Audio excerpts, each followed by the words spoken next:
बिस्मिल्लाहिर्रहमानिर्रहीम, अस्सलाम वालेकुम ऐं गुड मॉर्निंग। कीअं दोस्तों, ख़ैरियत सां आहियो मज़े में? सुबुह सुबुह जो ऐं सुबुह वारो सलाम क़बूल पवे इन दुआ सां त शाल रब पाक बेड़ा पार करे, बाज करे। जेॾो तुंहिंजो नाव बाज बि ओॾी मङा, उनखां बाज घुरंदासीं जिन उन ज़ात जो, उन बाबरकत ज़ात जो जेॾो वॾो नालो आहे। असां बाज बि ओतिरी खपे। असां दुआ में हमेशह इहो ई घुरंदा आहियूं, तलासीं पंहिंजे गंज मां गंज ॾे, पंहिंजी शान मुताबिक़ ॾे। असां त घुरंदासीं पंहिंजे औकात मुताबिक़, पर तूं ॾे पंहिंजी शान मुताबिक़। सो अलाह साईं का शान मुताबिक़ उनजी ज़ात जेका असां इंसाननि खे जेका ॾात मिली आहे, उहा उनजी ज़ात वटां ई मिली आहे। सो उमेदु आहे तव्हां ठीकु ठाक हूंदो, ख़ैरियत सां हूंदो। ऐं बिल्कुलु ठीकु ठाक आहियां, शुक्र अल्हम्दुलिल्लाह रब्बिल आलमीन। उमेदु कयां थो त तव्हां ठीकु ठाक हूंदो। प्रोग्राम जो आगाज़ कयूं था। अॼु ॾाढा ज़बरदस्त महिमान असां सां गॾु मौजूदु आहिनि, उनसां कचहरी कंदासीं। ऐं असां हमेशह चवंदा आहियूं त असां खे पंहिंजे हिसे जो कमु करणु तमामु ज़रूरी आहे। कुझु न कुझु करे वञूं, कुझु ॾेई वञूं, के अहिड़ा वण पोखे वञूं, के अहिड़ियूं ॻाल्हियूं करे वञूं जेके सुभाणे कंहिं न कंहिं हवाले सां चङनि लफ़्ज़नि में केरु ज़रूरु यादि त करे, जंहिंजी ख़बर असांखे न पवंदी, पर उनजे अमालनि जे ज़रिए थी सघे थो उते असांजी ज़िंदगी जेका हमेशह वारी ज़िंदगी आहे उन में कुझु बहितरी थिए। सो उमेदु आहे त जेके असां पंहिंजे हिसे जो कमु करण जी कोशिशि कयूं था, उन में असांजी नेक नियती बि शामिलु हुजे। सो जेके मोज़िज़ महिमान आहिनि उन्हनि ॾाढा ज़बरदस्त कमु कया आहिनि। ऐं हिकिड़ो त उन्हनि जो जेको पेशो रहियो उहो पैगम्बरी पेशो रहियो, जंहिंमें उन्हनि पढ़ाई सां उनजी सॼी ज़िंदगी गुज़री, इल्मु ॾियण सां विरहाइण सां। ऐं ज़ाहिर आहे जेको ॿियनि जे ॿारनि खे बचड़नि खे पंहिंजी औलाद वांगुरु सम्झंदा आहिनि, अलाह साईं उन्हनि जी पंहिंजी औलाद खे बि उनजे रूप में उनजो अजर ज़रूरु ॾींदो आहे। सो साईं जिन एजुकेशन में रहिया, सिंधी ॿोलीअ जा तमामु बहितरीनु उस्ताद रहिया। हाणे हींअर लाइब्रेरीज़, सोशल वर्क छा करणु खपे सोसाइटी जे लाइ, छा पंहिंजे हिसे जो कमु कजे, कहिड़ो कमु ॻंढिजे, कहिड़ो कमु आहे जेको एक्स्ट्रा कजे, कंहिं न कंहिंखे उन मां को न को फ़ाइदो पहुचे। ॾाढी सुठी नियत आहे, ॾाढी सुठी सोच आहे। साईं जिन सां कचहरी कंदासीं। ऐं साईं अॼु असांजा मोज़िज़ महिमान आहिनि साईं मोहम्मद सचल वधो साहब आहिनि। ऐं उहे छा पिया कनि, अचो कचहरी कयूं। साईं अस्सलाम वालेकुम, गुड मॉर्निंग। कीअं आहियो साईं? ठीकु आहियो वधो साहब? तबियतूं ठीकु आहिनि? तव्हां महिरबानी। सचल साईं, नालो तव्हांजो एॾो ज़बरदस्त आहे, माशाअल्लाह, बहितरीनु, ॾाढो सुठो। सॼी ज़िंदगी तव्हांजी पढ़ाइण सां आई? जी जी बिल्कुलु, पढ़ाइण सां गुज़री आहे, माशाअल्लाह। इहो ॾाढो ज़बरदस्त कमु आहे। इल्मी पढ़ियो आहे, अदबी पढ़ियो आहे। हाणे तव्हां रिटायरमेंट खां पोइ तव्हां छा छा पिया कयो, असांजे घर भातियुनि खे ख़बर पवे त जेके हाणे बि रिटायर करे चुका आहिनि उहे कुझु करे सघनि? सभु खां पहिरियों त आउं पाण खे रिटायर नथो सम्झां। सही। छो त रिटायर उहो माण्हू थींदो आहे जेको घरु वेही रहे, सही, या कुझु न करे। पाण वटि हिकिड़ी जाखोड़ आहे, जुस्तजू आहे ॿियनि जे लाइ कुझु करण जी। सो उनजे लाइ मूं गुज़िरियल 3 सालनि खां, जीअं मां 2018 में रिटायर थियुसि, त तीअं ई मूं 2019 7 फरवरी ते बहार फाउंडेशन जो बुनियादु रखियो। उनखां अॻु में असां मुख़्तलिफ़ तंज़ीमुनि सां, सगा सां, इन्हनि सां उन सां कमकार कंदा हुआसीं ख़िदमत जो। छो त ख़िदमत जी सुती असांखे नंढे हूंदे खां पंहिंजे अमड़ बाबा खां पियल आहे, त कमु कंदा रहियासीं। ॻोठ में बि, वरी शहर आयासीं त शहर में बि। हाणे असांजो इदारो जेको आहे 3 साल क्रॉस करे चुको आहे, बहार फाउंडेशन। उनजे थ्रू जीअं असां ॿुधायोसीं तव्हांखे तालीम सां वाबस्तगी आहे, त सभ खां पहिरियों त मूं उनजे लाइ मुंहिंजी अमड़ पब्लिक लाइब्रेरी हिते कराची में क़ाइमु कई आहे, धणी बख़्श ब्रोई ॻोठ में, जिते को बि सरकारी स्कूल न आहे। सभु ॿार जेके आहिनि से ॿाहिरि पढ़णु वञनि था, पर उन्हनि खे उते असां माहौल ॾिनो आहे, स्पेस ॾिनो आहे, जॻह ॾिनी आहे त बाबा तव्हां स्कूल जी तयारी बि हिते करे सघो था अचे। पर जेकॾहिं का टेस्ट आहे, का नौकरीअ जे लाइ, कंहिंजे लाइ बि, तॾहिं बि असां उनखे उहो किताब उते मुहैया कंदा आहियूं, उते उहो टेस्ट जे लाइ तयारियूं कंदा आहिनि हिते। गुज़िरियल दफ़े जी उस्तादनि जूं टेस्टूं थियूं, त उन में काफ़ी गडाप खप छोकिरा ईंदा हुआ, मुख़्तलिफ़ ॻोठनि खां। गुलशन मेमार खां ख़ुदि ईंदा, उते अची तयारी कंदा, उनखे सुकून जो माहौल ॾींदा हुआसीं, किताब बि फ़राहम कंदा हुआसीं। त चवण जो मक़सदु इहो आहे त इल्मु जेसिताईं रोशन रहे थो, त उन मां सभु जा सभु मुस्तफ़ीज़ थियनि था। हिकु इल्मु जो ॾीओ जेको आहे उहो रोशन थिए थो, त उन मां सभिनि खे रोशनी मिले थी। त असांजो जेको कमु आहे उहो इल्मु खे रोशन करणो आहे, ऐं उनजे करे जेको आहे समाज जेको आहे सुधरंदो। इहो ई घणनि माण्हुनि ते मुश्तमिल आहे तव्हांजी टीम? तव्हां हिकिड़ा आहियो, उनजो चेयरमैन आहियां। न काफ़ी सारा दोस्त ॿिया बि आहिनि पर हिकिड़ा सरकारी जेके लवाज़मात थींदा आहिनि उन में असां 9 माण्हू आहियूं जंहिंमें 5-6 असां रिटायर ई आहियूं। सम्झो मुंहिंजा दोस्त आहिनि साईं मंज़ूर अमन मेमण आहे, दादू खां आहे उहो, ऐं अहिड़े नमूने सां मुंहिंजी वाइफ बि आहे, त ॿिया बि माण्हू आहिनि, 9 माण्हू आहियूं असां जन हिकिड़ो नंढिड़ो पंहिंजी कंट्रीब्यूशन कढी उनखे स्टार्ट कयोसीं। अॼु उहो असांजो नंढिड़ो जेको वण हुयो उहो सुठो बूटो हुयो जेको उहो वण थी चुको आहे। त उनजो तक़रीबन शाखूं असां सॼी सिंध में सेवण खां वठी मंछर, किंजर, केटी बंदर, खारो छाण तबिन इलाइक़नि में वेंदा आहियूं। पोइ पंहिंजे वसार जितां जेका रिक्वायरमेंट हूंदी आहे उन जे हवाले सां पंहिंजूं ख़िदमतूं उन्हनि ते अचूं था। कॾहिं कॾहिं ॼाण बि ॾियण जेका आहे न उहा बि वॾी ख़िदमत आहे। त अहिड़े नमूने सां असां मुख़्तलिफ़ सिंध जे तक़रीबन इलाइक़नि में जैकाबाद खां वठी कश्मीर कंदकोट खां वठी एसि ताईं असां विया आहियूं। पोइ उहे ॿिया ज़रिया आहिनि जीअं त आउं उस्तादु आहियां त उस्तादनि जे करे उस्ताद जी माना आहे त हर ॻोठ में को न को उस्तादु आहे। पोइ असांजो उस्तादनि सां वास्तो रहियो आहे त असां जिते बि सॼी सिंध आहे माना सभु नुमाइंदा असांजा आहिनि, हर घर उन्हनि जे थ्रू असां वटि शयूं बि अचनि थियूं। हर फैमिली में उस्ताद को न को त मिलंदो ई मिलंदो, हर खानदान में, इन में त को शक न आहे। सॼी सिंध में अञा घणा हुजणु खपनि साईं, विरले को अहिड़ो खानदान हुजे जंहिंमें उस्ताद न हुजे। इन करे उस्ताद जो पेशो आहे, ज़बरदस्त आहे, ज़बरदस्त पेशो। उन्हनि पंहिंजे हम ख़्याल दोस्तनि खे खणी निकिता आहियो, हम ख़्याल दोस्तनि खे खणी छा सोच आहे त छा करणु चाहियो था? असां सर करण जे लाइ त ॾिसो गवर्नमेंटूं आहिनि सभु शइ कनि पवनि थियूं, पर चवंदा आहिनि मां अॻे में हिकिड़ी ॻाल्हि थी त हर माण्हूअ खे पंहिंजे हिसे जो कमु करणु खपे। त असां जेको पंहिंजे हिसे जो कमु करणु चाहियूं था, ज़रूरत तमामु घणी आहे, अञा करण जी तमामु घणी ज़रूरत आहे, पर चवंदा आहिनि हर माण्हू पंहिंजे वसीलनि आहार जेको आहे अॻिते वधंदो। असां कोशिशि कयूं था त माना जिते क़दम हुजे उते छलांग लॻायूं था, पर पोइ बि जेको आहे करण जी घणी ज़रूरत आहे। मुंहिंजो मेन फोकस जेको आहे हिन वक़्तु साईं दुनिया जो जेको माहौल आहे उहो माहौलियाती आलूदगी आहे। ऐं हींअर जीअं हाणे बहार जी मौसम शुरू थी आहे त असां हिते हिकिड़ो वणनि पोखण जो ठाहियो अथसीं सिस्टम। ठटे खां वठी टियों में असां साकरो विया हुआसीं, उते उन्हनि दोस्तनि सां ॻाल्हि ॿोल करे आया आहियूं त भई रोडनि सां भला वण पोखियूं, उन्हनि में जेको आहे सो असांजी हेल्प कयो। छो त जेसि ताईं मक़ामी माण्हू या उतां जा माण्हू न ॾींदा, हेल्प न ॾींदा त असां इहो कमु करे न सघंदासीं। वण पोखणु आसानु आहे, वण खे संभालणु जेको आहे न उतां जो माण्हू जेसि ताईं संभाले नथो न तेसि ताईं उहो वण लॻाइण जो फ़ाइदो न आहे। बिल्कुलु ईअं त आहे। ऐं पंहिंजी कोशिशि हमेशह इहा रही आहे त फोटो सेक्शन सिर्फ़ु न हुजे, मां चवंदो आहियां अमल हुजे त उनखे वरी जेको बूटो पोखिजे त उहो वरी वधी वण थिए, सम्झे न। उनजी ज़िमेदारी उतां जे माण्हुनि खे ॾिबी आहे त भई तव्हां हिनखे, असां वण खणी था अचूं, असां तव्हांखे पोखे था ॾियूं, पर हिनखे जेको आहे संभाल तव्हांखे करणी पवंदी। छो त जेके रोडनि सां शयूं लॻनि थियूं न उते जानवर अचनि था, ॿियूं अचनि थियूं, उहे पटे साओ ॾिसी करे खाई वञनि था, कोई संभालण वारो न आहे त पोइ उहा शइ वधी नथी सघे।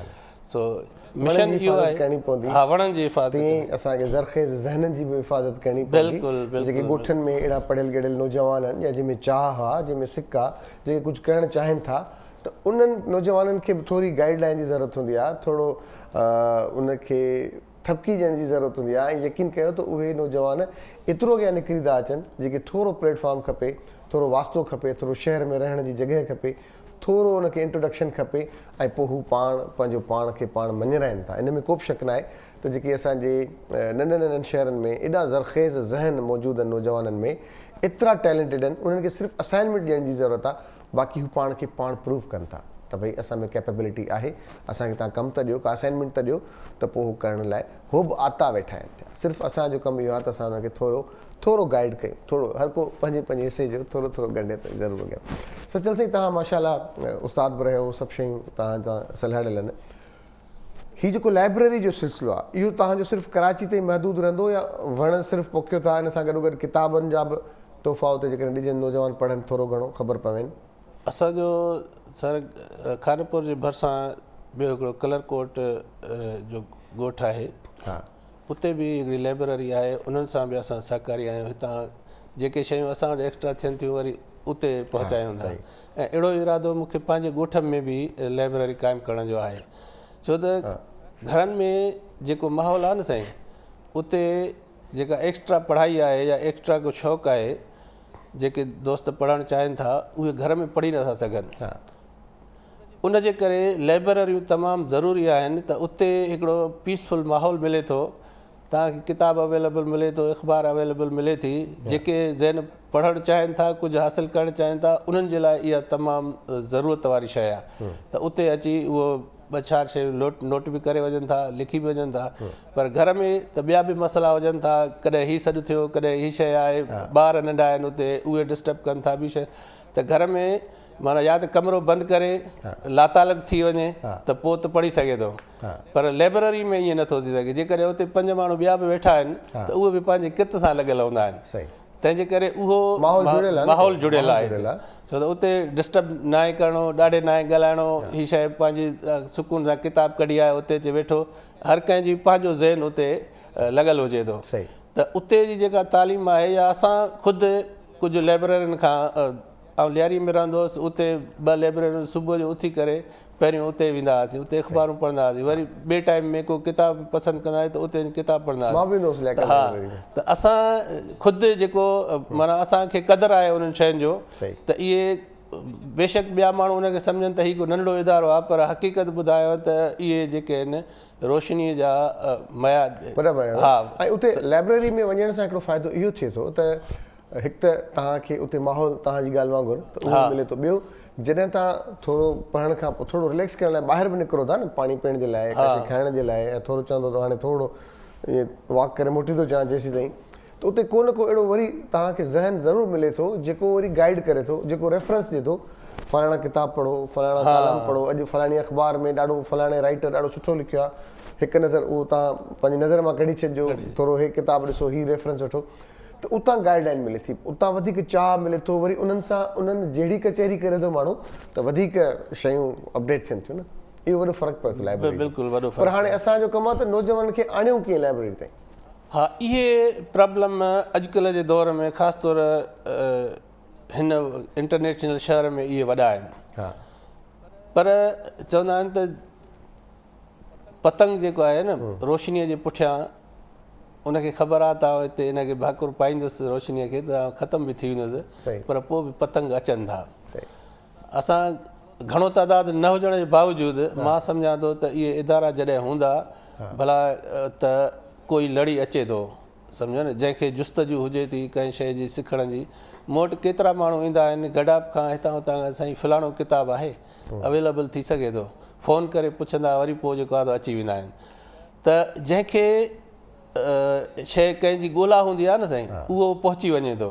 बाक़ी जेको असांजो मोबाइल जा 2 सिस्टम थी विया आहिनि।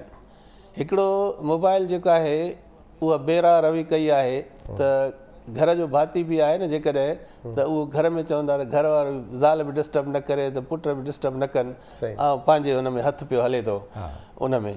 पर जंहिंखे वरी उतां सिखण जो आहे त उते बि वॾो किमाम पियो आहे। बिल्कुलु आहे। वरी माना सॼी दुनिया जी जेका तालीम आहे उहा नंढी हिन हिकिड़ी दॿड़ीअ में पई आहे। सही आहे। उन लाइ माहौल उनखे पाण खे माण्हू खे विरहाइणो पवंदो, विरहाइणो पए। कहिड़ो क्वालिटी टाइम आहे जेको मूंखे घर भाती, कहिड़ो टाइम आहे जेको इन मां ई शयूं। हिन में त एतिरी लाता दादा जो ॾींहं में शायदि 24 कलाक हेॾा था पवनि, 72 कलाक जो ॾींहुं हुजे,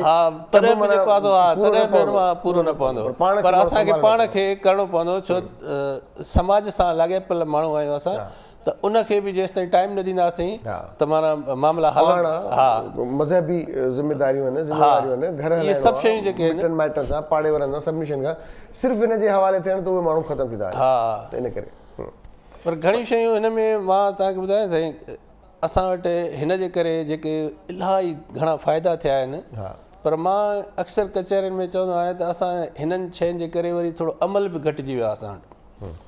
असां हिते केतिरा माण्हू चई यार फलाणे माण्हू त फलाणे जा फ़ोटू, मां चयो फ़ोटू कढाइणु बाबा आसान कमु आहे, गॾु बीही करे फ़ोटू अची वियो त असां हीअ अमल न कयूं। तव्हां सां मां 100% सहमत आहियां। त इन जे करे गुज़ारे थो वञे त हिन ते चवे थो माण्हू इन लाइ वन राजू, ऐं पुछे भाउ आई कोन चई, मूं तोखे फेसबुक ते करे छॾियो ॾुख जो ज़ाहिर।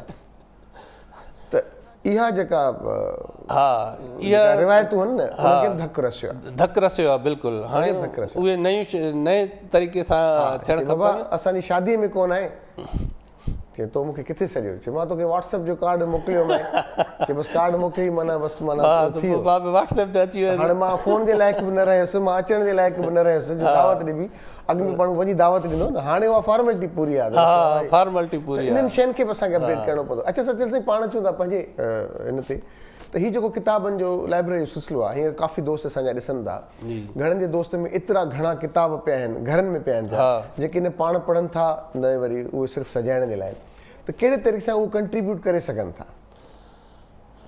सर कंट्रीब्यूट असां वटि ॿिनि क़िस्मनि जा माण्हू आहिनि जी हिकिड़ा माण्हू जेके आहिनि खे किताब फ्रीअ में मिले थो ॿ शयूं लिखी करे तव्हां नालो बाबा फलाणे खे कंट्रीब्यूट कयोसीं वरी कुझु ॾींहंनि खां पोइ उहे किताब तव्हांखे रीगल चौक ते मार्केट में ज़मीन ते पियल विकामनि मिलंदा माना इहा हिकिड़ी वॾी बेहसी आहे ऐं हिनखे बेहसी चवंदो आहियां त किताब गिफ्ट जेको आहे न साईं जंहिंखे बि मिले उहो कहिड़े बि क़िस्म जो हुजे जेकॾहिं वॾो नूर निचोड़ण खां पोइ उहो किताब तरतीब थिए थो सही आहे सम्झो न ऐं उन किताब जो क़दुरु जेकॾहिं असां ईअं कयूं यार 200 रुपया क़ीमत 300 रुपया किताब नंढड़ो आहे माना 4 पना उथलाए करे रखी छॾियो या वरी उनखे कबाड़ीअ खे ॾेई छॾींदा त इहा जेका आहे रवश जेका आहे समाज जी सुठी न आहे। हिकिड़ा माण्हू वरी ॿियनि खे इम्प्रेशन करण जे लाइ किताब वठी ईंदा आहिनि पंहिंजे जिते वेहंदा उते शेल्फ ठहियलु हूंदो त भई सुठा सुठा किताब पिया आहिनि पर कंहिं किताब जे मुतलिक़ तव्हां हुन सां ॻाल्हाईंदा त यार मौक़ो न मिली सघियो आहे जो हिनखे पढ़ा सम्झो न। मां उन्हनि दोस्तनि खे गुज़ारिश कंदुसि त जेकॾहिं उन्हनि वटि सुठा किताब आहिनि त उहे लाइब्रेरियुनि खे डोनेट कनि बजाए हू जेकॾहिं 200 जो त 50 रुपया बि कबाड़ी कोन ॾींदो हूंदो उन किताब जा उहो तौर में खणंदा आहिनि सम्झो न। त हाणे जॾहिं इहा शइ ऐं उन किताब अहिड़ो दोस्त आहे साईं जेको असां हुजूं न हुजूं माना जेको अॼु मुंहिंजो दोस्त उहो सुभाणे तव्हांजो थी सघे थो तव्हां असां न हूंदासीं वरी उहो ॿियनि जो दोस्त थी सघे जेसि ताईं किताब आहे उहो किताब जेको आहे सो पंहिंजो फैज़ ॾींदो रहंदो नौजवान खे बि ॾींदो नंढे खे बि ॾींदो पके खे बि ॾींदो पोड़े खे बि ॾींदो औरत खे बि ॾींदो त किताब जी वॾी अहमियत आहे भले असां हीअ टेक्नोलॉजी बावजूदि PDF में अॼुकल्ह किताब सभु माण्हू करे मोकिलींदा पर जेका किताब पाण खणी पढ़िजे थो ऐं उनखे वरी जिते मिसाल स्टॉप करिणो आहे त उते निशान करे रखणु या इन खां त उनजी अहमियत अॼु बि आहे सम्झो न। हाणे असांखे पाण जीअं अॻे में चयोसीं त पंहिंजो वक़्तु मैनेज करिणो पवंदो मां पाण कंहिं ज़माने में असांजी ख़ुदि हालति इहा हूंदी त किताब वठी ईंदो हुउसि जेसि ताईं राति जो उहो किताब पढ़िजे न तेसि ताईं निंड बि न ईंदी त मूं वटि जेका अक्सरियत किताबनि जी आहे उहो अक्सरियत पंहिंजा किताब आहिनि पोइ बाक़ी कुझु दोस्त अचनि था कुझु पढ़ियल लिखियल दोस्त जेके इल्म जा क़दरदान माण्हू आहिनि उहे बि जॾहिं ईंदा आहिनि त उहे 2 4 5 8 10 जे किताब खयूं अचनि था त बाबा हीअ नई शइ आहे त हीअ तव्हां वटि हुजणु खपे जेकॾहिं डिमांड आहे त मिसाल माण्हू पढ़नि था अचे त के रिसर्चर अचनि था के यूनिवर्सिटियुनि में पढ़नि था जेके छोकिरा उन्हनि खे बि किताबनि जी ज़रूरत पए थी त उहे बि पुछी अचनि था त भाउ फलाणो किताब हुजे त उतां शयूं नोट करे वरी पोइ जेको आहे सो वञनि था त किताब जे अहमियत कॾहिं बि घटिजणी न आहे साईं सम्झे न। हिकिड़ो नओं ट्रेंड शुरू करण जी वरी ज़रूरत आहे असां वटि हींअर सालगिराउनि ते असां हज़ारनि जा केक था वठूं माण्हुनि जे लाइ परफ्यूम्स था वठूं कपिड़ा था वठूं तोहफ़ा था वठूं उन जाइ ते जेकॾहिं को सुठो किताबु हुनखे ॾिजे तोहफ़े में ई न ऐं थोरो रिवायतुनि में शादी ते या सालगिराउनि ते या काॾे केरु माण्हू वञे थो ऐं तोहफ़े तौर ते यार मां आयो आहियां तो वटि किताब ख़रीद करे ऐं तुंहिंजे लाइ वठी आयो आहियां त शायदि इहो ट्रेंड वधीक सुठो थी वञे। बहरहाल आख़िर में छा पैगाम ॾींदो असां ॾिसण वारनि जे लाइ साईं? सर मुंहिंजो पैगाम इहो आहे त दुनिया जे हर वहिंवार में जहिड़ो ॾे तहिड़ो वठिबो आहे पर इख़लाक़ ऐं ख़िदमत जो अहिड़ो वहिंवार आहे जेको तव्हां इंसाननि सां पेश अचो त उहो फ्रीगिरी वधीक थी मिले थो वधीक थी मिले थो ऐं इल्मु जेको आहे उहो उनजी का लिमिट न आहे।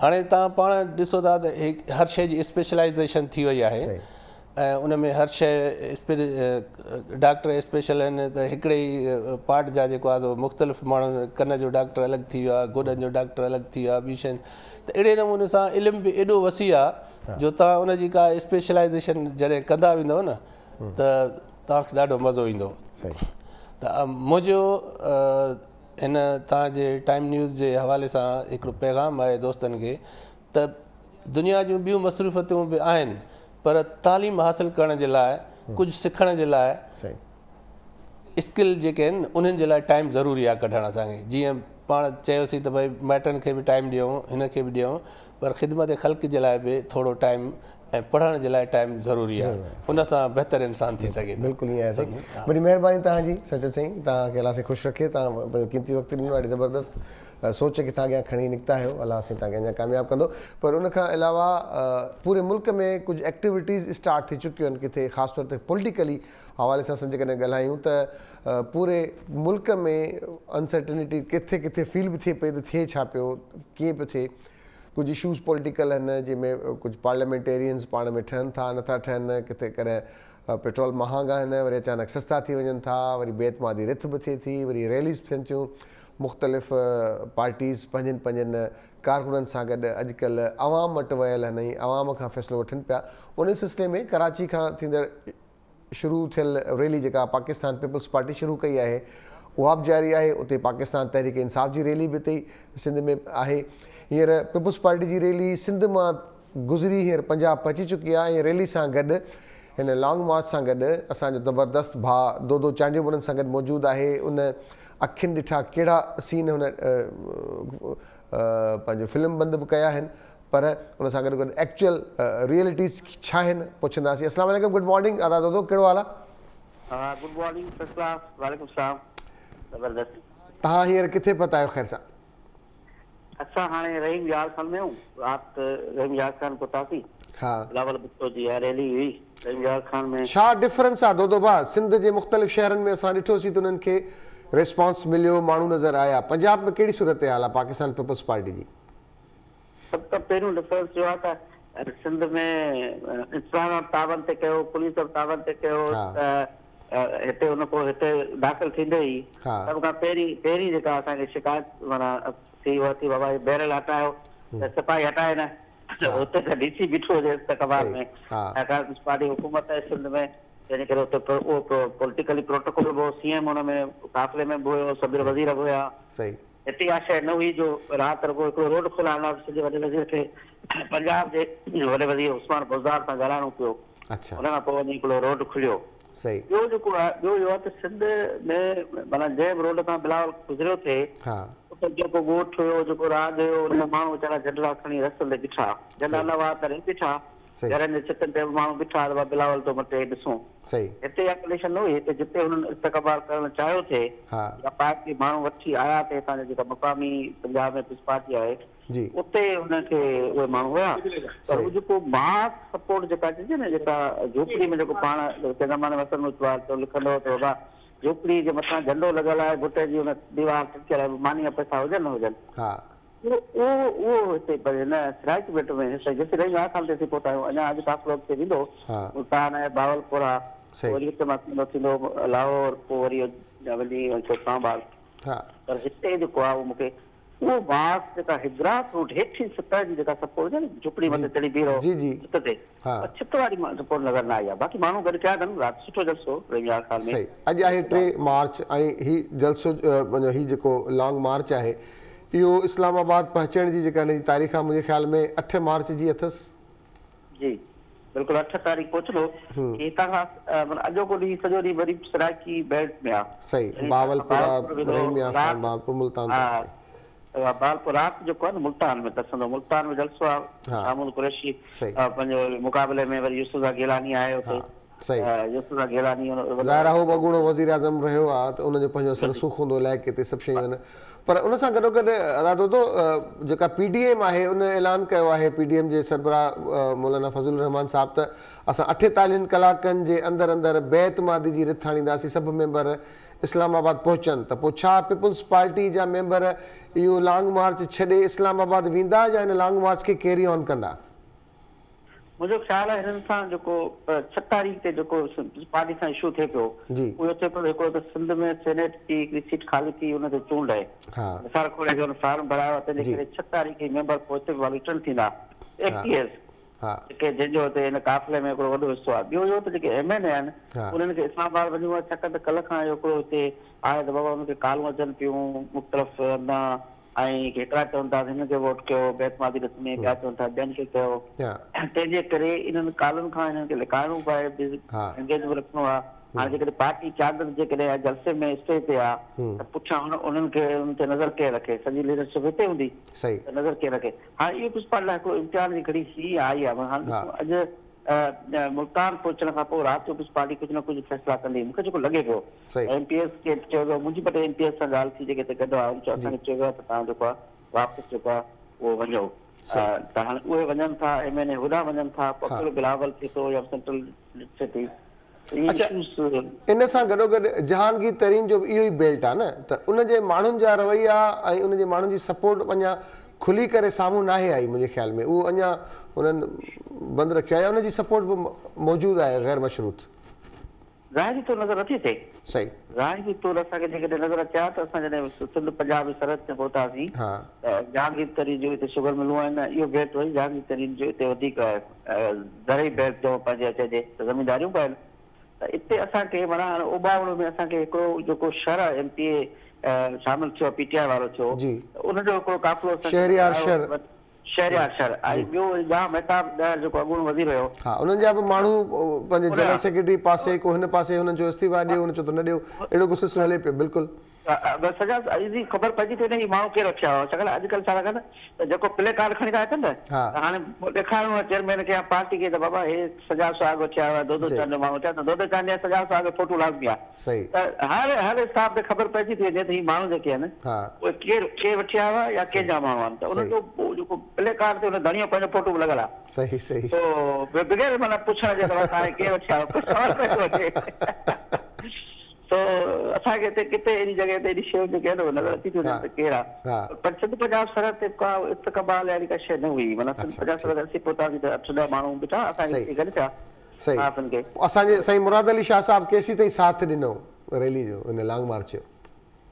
राति ताईं त हुयो, हाणे वरी असां चकर त स्टे जा मसइला थियनि था, माण्हू सिंध मां ई वठिया आहिनि न 5-10,000 माण्हू जेतिरा बि आहिनि, सिक्योरिटी गार्ड आहिनि, पुलिस मोबाइलूं आहिनि, हाणे उन्हनि जी रहाइश नंढे जंहिं शहर में वञो उते मज़दूर होटलूं गेस्ट हाउस, पोइ कंहिंखे किथे था रहाइनि, त असांखे बि वरी हिकिड़ी रहाइनि था वरी साफ़ हिकिड़ी जॻह ते, त पोइ सुबुह जी वरी अपडेट करे थी पए जंहिं महिल ट्रक निकिरे थी, त कहिड़ा माण्हू।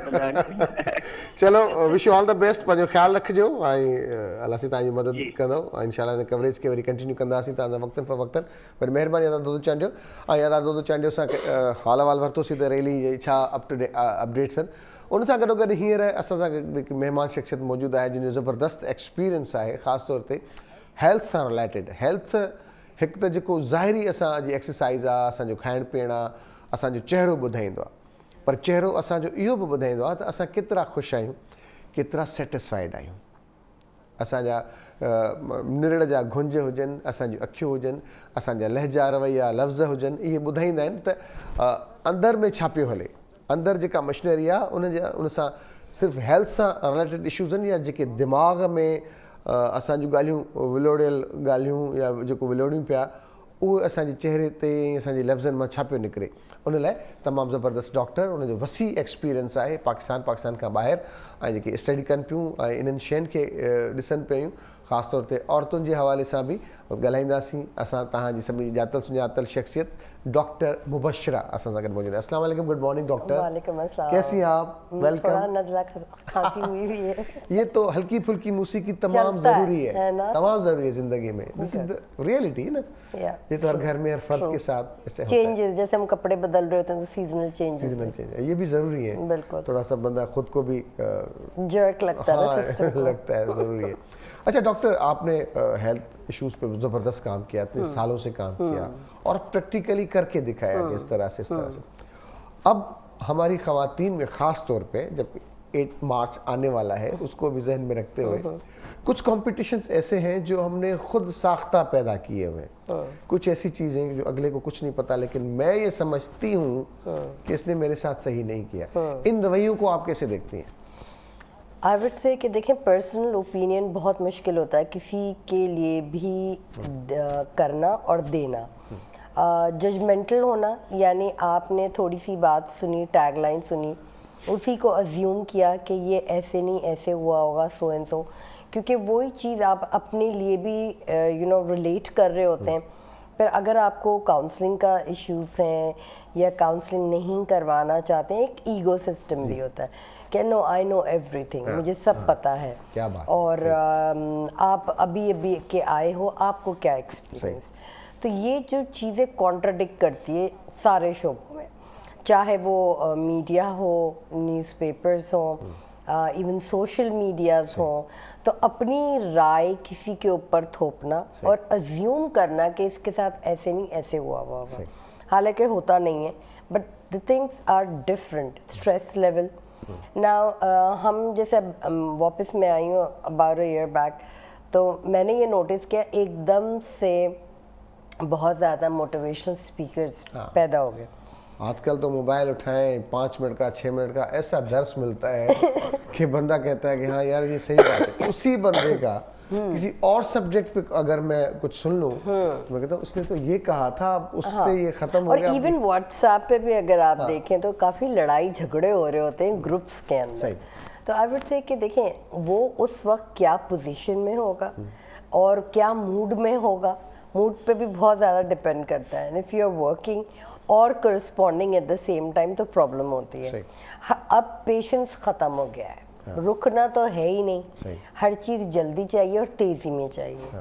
ایک یہ بھی سیکٹر ہے کہ ہم لوگ کراچی ہائٹس ہیں, سندھ میں ہیں, ہم لوگ آلریڈی بہت زیادہ فاسٹ ہیں کمپیریٹیو دوسرے شعبوں کے.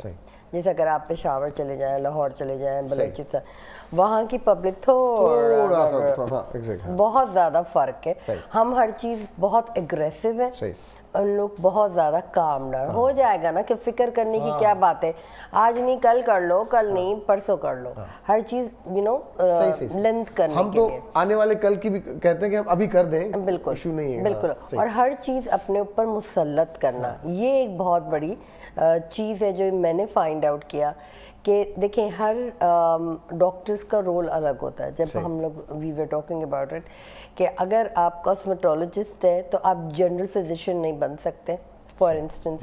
اگر آپ کاؤنسلر ہیں تو آپ کو مطلب ایز اے سائیکالوجسٹ رول ادا نہیں کر سکتے کیونکہ اس میں بھی باؤنڈری ہے.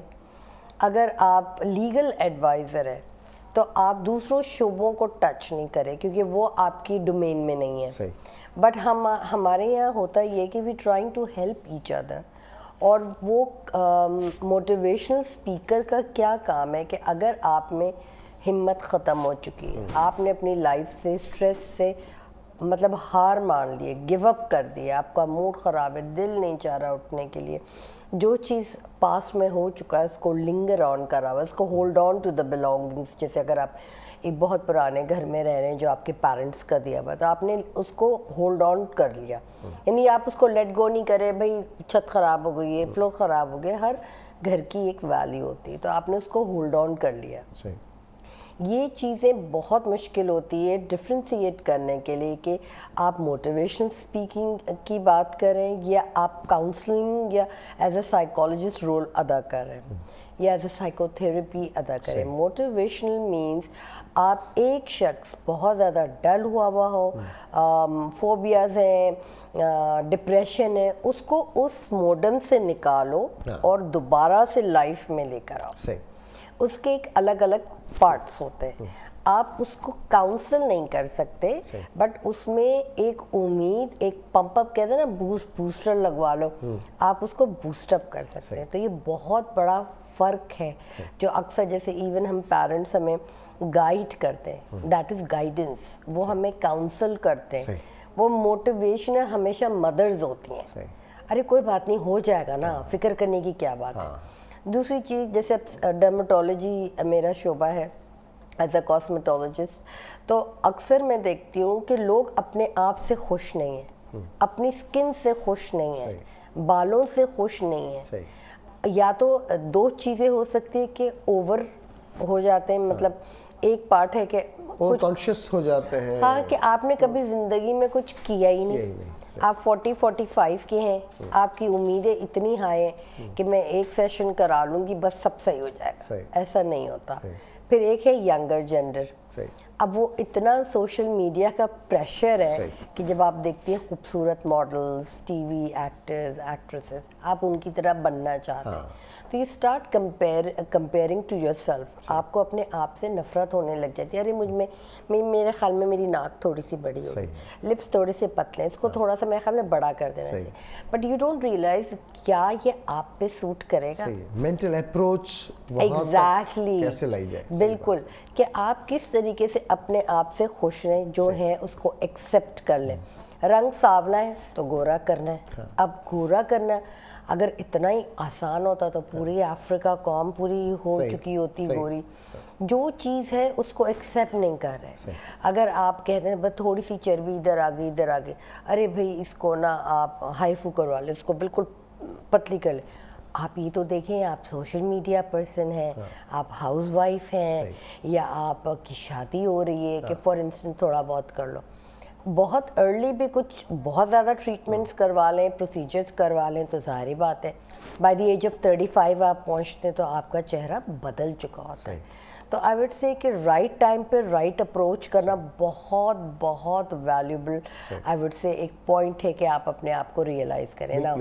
ہم جب بھی آپ نے سامنے اخبار دیکھے ہیں تو میں یوزلی نہیں کرتی ہوں یہ, کیونکہ مارننگ میں آپ کو ایک برائٹنیس چاہیے ہوتی ہے. اگر آپ اپنے آپ کو ایک ٹپ دے دیتی ہو, اپنے آپ کو موٹیویٹ کرنا چاہتے ہیں, جیسے ہم کہتے ہیں کہ مارننگ واکس پہ جائیں, ایکسرسائز پہ جائیں, یا سمپل آپ آئی وڈ سے برڈز گھر میں رکھ لیں, ٹھیک ہے, برڈز چرپنگ, صبح اٹھ کے آفٹر بریکفاسٹ یا گارڈننگ کر لیں. اور نہیں اگر اتنا نہیں ایریا ہے تو بالکنی انڈور گارڈننگ کر لیں. گھر کا کلٹر نکال لیں, یعنی ہر گھر میں پرانی بکس, پرانے شیلف, پرانے کپڑے, خود کو مصروف کرنے کے نئے نئے طریقے ڈھونڈنے پڑیں گے. That is your own motivational. اب وہ جیسے ہماری مدرز یوزلی کہتے تھے صبح اٹھنا اچھی چیز ہوتی ہے ورنہ بدشگنی ہوتی ہے نا. پرانی جو متس تھی اور پرانی جو تھنگس تھی, دیٹ واز ٹرو, کہ اٹھ کے گھر کا کام کر لو, دیکھ لو کیا چیز, الماری ٹھیک کر لو. So that was a concept of you being boost up. میری کافی لوگوں سے اس ٹاپک پہ بات ہوتی ہے کہ جو دیر تک سوئے رہتے ہیں. میں کہتا ہوں آپ جلدی اٹھیں, آپ کو دن زبردست مل جائے گا, اور رات کو آپ رات ہے ہی آرام کرنے کے لیے. تو کہتے ہیں ہم دن میں اٹھ کے کیا کریں گے صبح, مجھے بتاؤ سجاد, ہم اٹھ گئے صبح 8 بجے کیا کریں. تو میں نے کہا پھر رات کو آپ اٹھ کے کیا کرتے ہو ساری رات جاگ کے. تو جو ٹائم جس چیز کے لیے بنا ہوا ہے, جو قدرت نے بنایا ہے, اس کو فالو کرنے میں ہی ہمارے فائدے. آپ نے بہت بہت ویلیوبل پوائنٹ اٹھایا سجاد, بیکاز جیسے اب ہم سوشل میڈیا کا دور ہے, بہت ہائپ ہوئی ہے. اکثر کوائری اسکن کی مجھے رات 12 بجے کے بعد ہی آتی ہے, and then they call you middle of night, اور وہ پوچھتے جی میرا یہ پرابلم ہو گئی, اینڈ آئی ایم سیئنگ آپ نے ٹائم دیکھا ہے کتنا ہو گیا, 1 بج رہا ہے رات کے. I thought it was an emergency. پتہ ہے ہم بھی پروسیجرز کرتے ہیں. تو یہ چیز جو آپ نے ویلڈ پوائنٹ اٹھایا, رات بھر جاگنا 4 یا 5 بجے, میں کہ چلو نماز پڑھ کے ہی سو جاتے. نہیں موویز ہیں, you know like other sources ہیں. بٹ یہ چیز بہت امپورٹنٹ ہے کہ ایون اگر آپ صبح کے آغاز ایک اچھی بک سے کریں, کہ ایک صرف ایک ایڈیم پڑھ لیں, یا ایون ہمارے ہر گھر میں تلاوت ہوتی ہے قرآن شریف کی, تسبیحات ہوتی ہیں, بڑے دن آ رہے ہیں قریب, تو وہ ایک ہوتا ہے نا ہاف این آور 45 منٹس کا ہر چیز کے لیے ایک ٹائم ٹیبل رکھ لیں. That would be much more better than investing your time, یعنی آپ 12-1 بجے 2 بجے تک سو رہے ہیں, پھر آپ کی پوری ڈیلی روٹین چینج ہو گئی. آئی ول سجیسٹ کہ اگر مارننگ نہیں ہوتی ہے, 12-1 بجے بھی ہوتی ہے, تو آپ کی مڈ آفٹرنون آپ کو فروٹ سے استعمال شروع کرنا چاہیے, بیکاز ڈفرینٹ ٹائپ کے شوگرس اس میں ایڈڈ ہے, اس میں آپ کا کمپاؤنڈ بوسٹ اپ ہے, تو وہ ایک ایز اے بریکفاسٹ بہت ہی زبردست آپ کا میل ہو جائے گا. سیکنڈ چیز, اگر صرف 15 منٹس, میں تو 1 آور بھی نہیں بول رہی ہوں, 15 منٹ صرف اور صرف آپ ہلکا پھلکا سا ورک آؤٹ کر لیں گھر کے اندر ہی, یا کہتے ہیں نا اسٹریس نیپ لے لیں, تو وہ 3 سے 4 بجے تک ہو جائے ایک اچھی سی نیپ. اور اس کے بعد آئی بات ہے آپ مڈ پارک میں چلے جائیں 4, 5, 6 بجے تک. ڈاکٹر मुबशिरा पंहिंजी एक्सपर्टीज़ सां गॾु असां सां गॾु शामिल आहे ऐं ॿुधाइनि पियूं टिप्स जेकी नंढियुनि नंढियुनि ॻाल्हियुनि खे असां थोरो सोचींदासीं, रिकंसीडर कंदासीं तो उन मां खोड़ सारा फ़ायदा थी सघंदा असांखे. अच्छा डॉक्टर, अभी हम जिस तरह से बात कर रहे थे, ख़ुद को टाइम देने की बात कर रहे थे, हम खुद को टाइम दे रहे हैं, लेकिन खुद को टाइम दे रहे हैं कंपटीशन के लिए. किसी ना किसी को हमने अपना कॉम्पिटिटर बनाया हुआ है जिसको पता ही नहीं कि हम उसके पीछे लगे हुए हैं. तो कैसे हम अपना काम करें शुरू, कैसे अपने आप पे काम करें, अपनी मेंटल अप्रोच को किस तरह से अप टू डेट करें, मैच्योर करें? अच्छा देखें, ट्वाइस एक आई वुड से कि हमें 2 चीज़ों पे बहुत ज़्यादा रोशनी डालनी चाहिए. एक होता है कि अगर आप अपने आप से, अपनी फीचर से, फिजिकल अपीयरेंस सेटिस्फाई नहीं है, ठीक है. सेकंड चीज़ है आप ओवर कॉन्फिडेंट है, मुझे तो सब आता है, मैं तो ठीक हूँ, आई एम अ मैन, मैं जैसी हूँ वैसे सही है, एक्सेप्ट करो. दूसरा फैक्ट है कि काफ़ी ये चीज़ जो ख़वातीन में मैंने अब जो देखा है कि सेकंड मैरिजेस हस्बैंड्स की बहुत है. अच्छा, घर में हमेशा पीयर प्रेशर या sibling pressure, mother in law सब ये प्रेशर डालती हैं, तुमने कुछ ना कुछ किया होगा, ध्यान नहीं दिया. But you have like 6 kids, ठीक है, 6 बच्चे हैं आपके, आप घर भी देख रही हैं, बच्चे भी देख रही हैं, आपने अपने ऊपर तवज्जो नहीं दिया बिकॉज आपने अपने आप को प्रायोरिटी दी नहीं. अपने से पहले शौहर के बाद बच्चे. जब बच्चे पैदा थोड़ा सा ग्रोन अप होना शुरू हो जाते हैं तो काफ़ी ख़वातीन ये करती हैं कि अपने और अपने शौहर को पीछे रख के फर्स्ट प्रायोरिटी बच्चों को देना चाहिए. पर हर चीज़ की एक लिमिट होती है. जब आपका एक वेकअप कॉल आता है, जबरदस्त बात आफ्टर 18 ईयर्स आपको रियलाइज होता है, ओ मेरे खुदा ये मैंने क्या कर लिया. उस वक्त टू लेट हो जाता है. बिकॉज आजकल की जो कॉम है, अब आपने बहुत कॉमन सा है, एंड मैं इसके कोई अगेंस्ट नहीं हूँ, बड़ी उम्र के मर्द हजरात, यंगर फीमेल, आजकल की जो जेंडर है वो फास्ट है. उनको सोचना नहीं है, उनको कदम उठाना है. एंड दे डोंट माइंड कि आप बड़े हैं, रिच हैं, क्या है, यू जस्ट क्लिक. और वो फिर डायरेक्टली जाहिर बात है अप्रोच करते हैं. आदमी अप्रोच नहीं करते एक्चुअली, ख़वातीन अप्रोच कर रही होती हैं कि मुझे आप पसंद है, मुझे शादी करनी है. कोई बुरी बात नहीं है, करें, हमारे इस्लाम ने भी इजाज़त दी है. बट उस टाइम पर फिर जब ख़वातीन, ये मैं इसलिए बात करी, जब ख़वातीन मेरे पास आती हैं वो कहती हैं जी 1 महीने के अंदर 20 से 30 किलो कम कर दो, फेस लिफ्ट कर दो, चाहे कितना भी पैसा लगे. So that is a wrong approach. आपने ये सारी चीज़ें 1 महीने में तो नहीं बढ़ाया होगा. It took you 20 years. तो 20 साल की चीज़ें अब आप उसको रिवर्स टाइम स्पेस पे जाके फिक्स कर रही हैं. It's late, it will take time. Now जाहिर बात है कुछ ख़वातीन अफोर्डेबल भी नहीं है, नहीं अफोर्ड कर सकती. इतनी महंगी ट्रीटमेंट्स है, टैबलेट से मेडिसिन ही लेने जाएं तो 3000 रुपये तो नॉमिनल लगते ही हैं. तो आप किस तरीके से एक्सपेक्ट करती हैं कि आप कंपटीशन के अंदर इंटर हो रही हैं, कि आप अपने आप को कंपेयर कर रही हैं एक 26 या 30 ईयर ओल्ड लड़की और एक 40-45 प्लस. आप ये कंपैरिजन नहीं कर सकते. ईदर कि आप अपने आप को एज अ वॉरियर शुरू से कर लो कि अब मेरी शादी हो रही है. It's a reverse psychology. मुझे पहले से ज़्यादा अब इन कंपटीशन पे हूँ, because somebody is always watching you. और जब हम ये कहते हैं नहीं मेरे शौहर ऐसे नहीं हो, तो कर ही नहीं सकते. Please don't. ये आप बता रही हैं, डरा रही हैं. मैं रियलिटी चेक दे रही. मैं बिल्कुल 100% आपकी बातों से सहमत हूँ, क्योंकि हम भी देख रहे हैं तमाम चीज़ों को, और जो चीज़ें फॉर ग्रांटेड ली जाती है ना, बिल्कुल वो फिर गले में ही पड़ती है. हाँ. और फिर इसके अलावा हम ये भी करते हैं बहुत ज़्यादा कि मैं आदमियों की साइड पे हूँ कि उनको स्ट्रेस बहुत दिया जाता है. यू नो लाइक एक नॉर्मल सी, I am a working lady. अब मैं अगर पूरा दिन एग्जर्ट होकर आऊँगी, हालांकि it's my own I would say clinic, मेरी अपनी कॉस्मेटोलॉजी क्लिनिक है, वेट लॉस करते हैं, मेंटल हेल्थ रिलेट, हड्डियों का इलाज।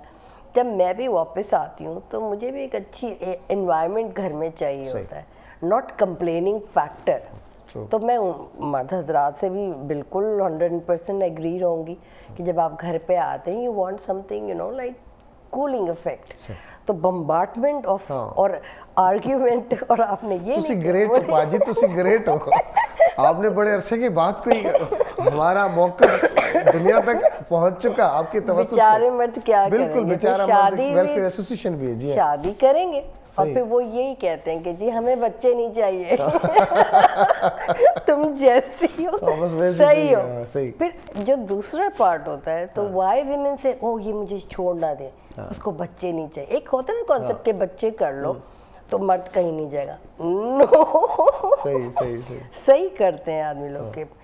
एक है बच्चे वाली है, दूसरे बच्चे नहीं चाहिए, मैं इनफ हूँ। सही सही। तो it is also right. Really you are talking about the realities, realities जो बिल्कुल हम अभी अपने इर्द गिर्द और बहुत करीब करीब देख रहे हैं चीजों को। करीब देख रहे हैं। अब इतना कॉमन है, डिवोर्स रेट इतना हाई बहुत है, ज्यादा, सेपरेशन, डिवोर्स। और आप यकीन करें सजाद, इतनी खूबसूरत लड़कियां बैठी हैं। एक तो दूसरी चीज़ ये यंग लड़कियों में जैसे मैंने कहा टॉलरेंस नहीं है, एक्सेप्ट नहीं करना।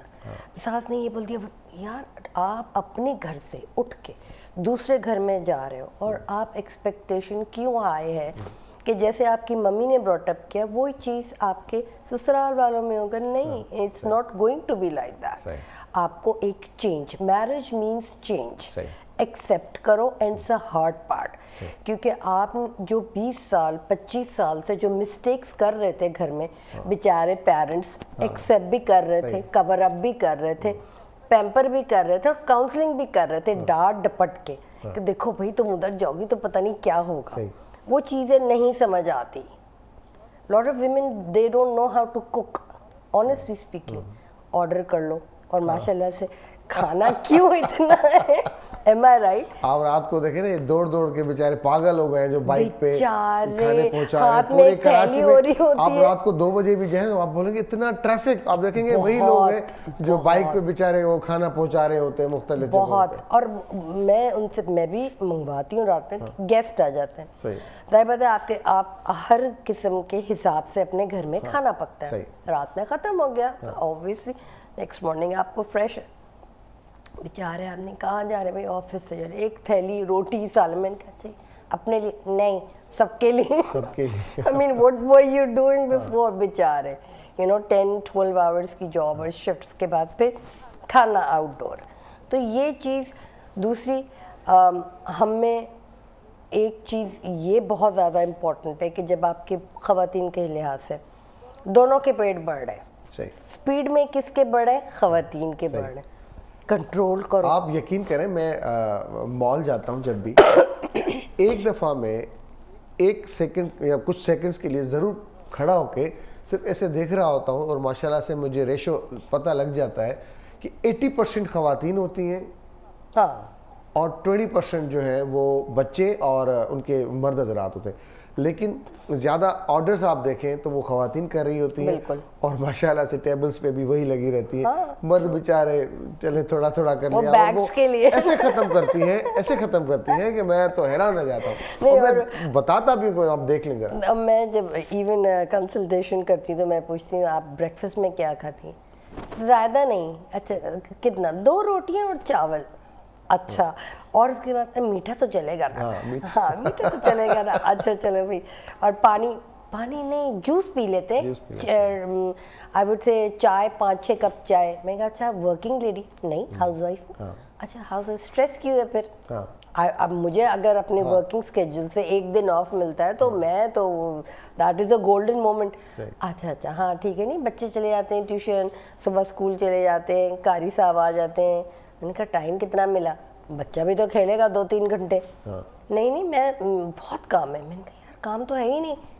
अब वो पूरे टाइम में 6-7 आवर्स में आप क्या कर रही थी? आप कुकिंग आती नहीं भैया, आप इतने अच्छे माशाल्लाह से शोज आते हैं, आप टेलीविजन ऑन करें, देखें उसमें से रेसिपीज निकालें।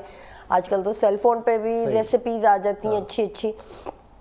ایکسپیرینس کریں, ایکسپیریمنٹ کریں, نئے کورسز لیں. اب تو ماشاءاللہ سے اتنا اچھا ہو گیا ہے. آفٹر 2 ایئرز جب میں واپس آئی ہوں تو میں نے دیکھا چھوٹے چھوٹے کورسز, اور وہ بھی گورنمنٹ افیلیٹڈ ہو گئے. تو دس از ریئلی گڈ. ایجوکیشن کچھ سیکٹرز میں پروموٹ ہو رہا ہے, بٹ جو ہائی اسکیل پہ اب جیسے business entrepreneurs women, I would سے کہ اب وہ بزنس میں آنا چاہ رہے ہیں. لڑکے جو گریجویٹ انجینئرنگ ہو رہے ہیں ان کو فنڈز دیے جا رہے ہیں. تو یہ ایک اچھی چیز ہے کہ اتنے سارے ہمارے گریجویٹ کراچی یونیورسٹی سے انجینئرنگ ڈپارٹمنٹ سے ہو رہے ہیں. تو وہ میتھس کہاں جا رہا ہے, کہاں پہ ٹیلنٹ.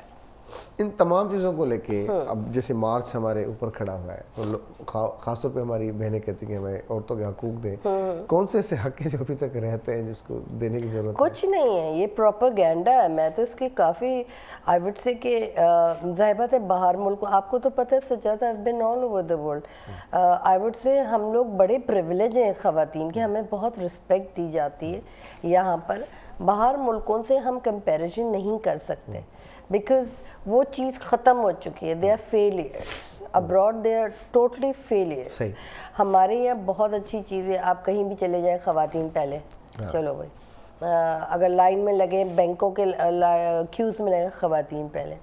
گورنمنٹ کوئی ڈپارٹمنٹ میں چلے جائیں یا آپ ٹیلی فونس کے انٹرنیٹ کے اس میں چلے جائیں, خواتین پہلے. حجاب پہنی ہے, کور ہے, ماسک لگا ہوا ہے, خواتین پہلے. زیادہ تر پے ریسیپشنسٹ کو خواتین کو ہی ملتی ہے. لڑکے بیچارے 12 گھنٹے بھی کر رہے ہوں گے, 20-25 ہزار مل جاتے ہیں. بینکوں میں چلے جائیں 30-35-40,000 صرف ریسیپشنسٹ کو مل رہی ہے. تو وہ چیز آپ کمپیریزن کریں تو اچھا خاصا ہے.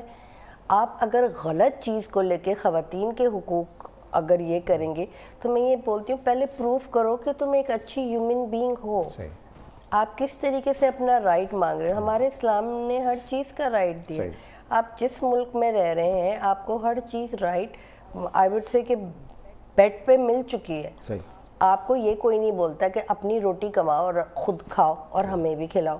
اپنا 18 سال کے بعد آپ گھر سے باہر نکل جائیں, آپ اپنا کمائیں, ہم آپ کو جانتے نہیں ہیں.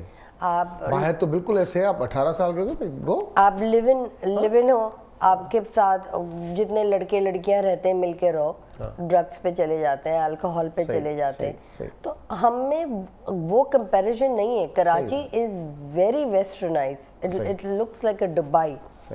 بٹ اگر آپ صرف ایک ہی تو کراچی نہیں ہے نا, ہم اپنے آپ کو یہ نہیں بول سکتے کہ جی کراچی. اگر آپ دوسرے سیکٹرز میں جائیں, لاہور, پشاور, ناردرن ایریا, تو وہی گولڈن سویلائزیشن ابھی بھی موجود ہے وہاں پر, اور آپ اپنے آپ کو بڑا سیکیور فیل کرتے ہیں. آپ سیل فون پہ اٹھاؤ, کوئی چھینے گا نہیں آپ سے, آپ کو کوئی گھر پہ آدھا تیتر آدھا بٹیر کے چکر میں پھنس گئے ہیں. وائی میں وہی سوچتی ہوں کہ کس چیز کا رائٹ مانگ رہے ہیں. اچھا, ان تمام چیزوں کا نچوڑ کیا ہے ڈاکٹر مبشرہ کے پاس, کہ ابھی جو خاص طور پہ لڑکیاں ہیں جن کے اپنے اپنے ٹیبوز ہیں, اپنے اپنے کمپلیکسز ہیں. آپ پروگرام سے پہلے والی بات کہ کچھ ایسے بوجھ ہیں جو ابھی تک ہم نے سر پہ اٹھائے ہوئے, جو ماضی میں ہو چکا, ان بلنڈرز کو ابھی تک لے کے چلنا, آگے نہیں بڑھنا, ان کے لیے کیا سجیشن ہے آپ کے پاس؟ ان کے لیے یہ سجیشن ہے کہ گرو اپ کرو, موٹیویشنل. اگر خود کوئی اچھے کورسز لے لو 6 months کے, 3 months کے, اپنے آپ کو جتنا ایجوکیٹ, ایون جو اگر آپ 50-55 ایئرس کے, 60-65 ایئرس کے. میں نے جب فلاں میں گریڈ 10 میں تھا, میٹرک میں تھا, تو میں نے سوچا تھا کہ میں بڑے ہو کے یہ بنوں گا, اور میں کیا میرا کریئر ہو گیا. میں ابھی بھی ریگریٹ کرتا ہوں. What is that regression? اچھا, آپ نے وہ ریگریشن پچھلے 30 سال تک کیری آؤٹ کرا. پلیز اپنے آپ کو ایجوکیٹ کریں, چاہے آپ 50 ایئرس کے, 65 کے, 70. اپنے ڈریمز کو بات تک نہ چھوڑیں. اگر آپ اپنے آپ پہ بلیو ان کرتے ہیں, یو آر اے ینگسٹر, کہ I could do it, go at and do it. Parents کو چاہیے پلیز نہیں پش کریں بچوں کو, نہیں تمہارے لیے یہی صحیح رہے گا. آپ کا کام ہے گائیڈ کرنا اور پروٹیکٹ کرنا, شیلٹر, فوڈ پرووائڈ کرنا. آپ بچے کا نصیب نہیں لکھ سکتے. وہ جو نصیب لکھوا کے لے کر آیا ہے, جو ایون قدم اٹھاتا ہے, دیٹ از گرائنڈ ان. آپ کچھ نہیں کر سکتے. لیٹ اٹ گرو. سختی نہیں کرنا چاہیے کہ نہیں آپ نے اس ٹائم پہ یہی کھانا ہے. آپ بچے کو प्रोटेक्ट करो, बाउंड्रीज बिठा के समझाओ और अपने आप को काम डाउन करो। जो आप नहीं कर सके वो ये मुसल्लत नहीं करना चाहिए कि तुम करो मेरी ड्रीम्स पूरी। तो वो बच्चा अपनी ड्रीम्स छोड़ के माँ बाप की ड्रीम्स क्यों कंप्लीट कर रहा है? That is not your domain. वो अपने हिसाब से बढ़ेगा। सो बेसिकली मैं ये बोलूँगी, चाहे हाउसवाइफ हो, चाहे आप यंग बच्चे हो, अपने आप को लगातार एजुकेट करो। 3 मंथ्स का कोर्स, 6 मंथ्स का कोर्स, लिटरेचर का कोर्स, आइल्स ले लो, कोई कुकिंग ले लो, गार्डनिंग ले लो, इंटीरियर डेकोरेशन, अपने से हट के। अब मेरा जो शोबा है, अगर मुझे कोई बोले गार्डनिंग करो तो मैं कहूँगी यार ये मेरा डोमेन नहीं है, but I would, because it will be a challenge for me. मैं अपने आप को चैलेंज करूँगी, क्या मुझ में इतनी ग्रोथ है, क्या मैं इतना एब्जॉर्ब कर सकती हूँ। तो अपने आप को गंदा करने के लिए इट्स अ हार्ड वर्क, क्योंकि गर्मी है। और वो चीज़ सीड, वही वाली बात है, सीड जब आप ग्रो करेंगे, अंदर प्लांटेशन करेंगे, आउटकम कितना अच्छा होता है, whether you are a failure और या आपने 100% मार्क्स ले लिए, दैट इज़ योर डोमेन। तो हमें हर पेरेंट्स को चाहिए कि एजुकेशन के जो काफ़ी फंड्स वगैरह भी आते हैं, प्लीज़ छोटा छोटा बच्चों को एजुकेशनल वीडियोस दिखाएं, एजुकेशनल पजल गेम्स एक्सेलेंट है। वो जो क्रिस क्रॉस होते हैं, find the words, fill in the blanks, इससे आपका IQ बहुत फास्टर वर्क करता है, आप फुल फोकस में आ जाते हैं। जैसे आप फ़ोन के अंदर बिल्कुल अंदर चले जाते हैं, ये क्या चीज़ है। इसी तरीके से पेन और पेपर, बिकॉज हम ऑलमोस्ट पेन और पेपर से, इवन आप दूसरों की राइटिंग देखो तो वो ऐसी राइटिंग लिखती है कि क्या लिखा है, क्योंकि we are not used to it any more. हर चीज़ कंप्यूटराइज, ठीक है, it's good, hard copy and soft copy, पर यू नीड टू रियलाइज के राइटिंग भी कभी की थी, तो उसको भी एक रेफरल के तौर पे करना चाहिए। डॉक्टर, आखिरी 2 मिनट, बड़ा इंपॉर्टेंट क्वेश्चन है मेरे पास कि मैं आपसे पूछूं, क्योंकि बीइंग अ कॉस्मेटोलॉजिस्ट और डर्मोलॉजी आप ज़बरदस्त है। तो अभी जो लड़कियों में कॉम्प्लेक्सेस हैं शादी को लेके, कौन सी एज बेहतरीन है? हमारी बहनें बेटियां देख रही हैं कि उनको इस एज में अपना डिसीजन ले लेना चाहिए। 30 इयर्स। अच्छा, 30 साल मैक्सिमम।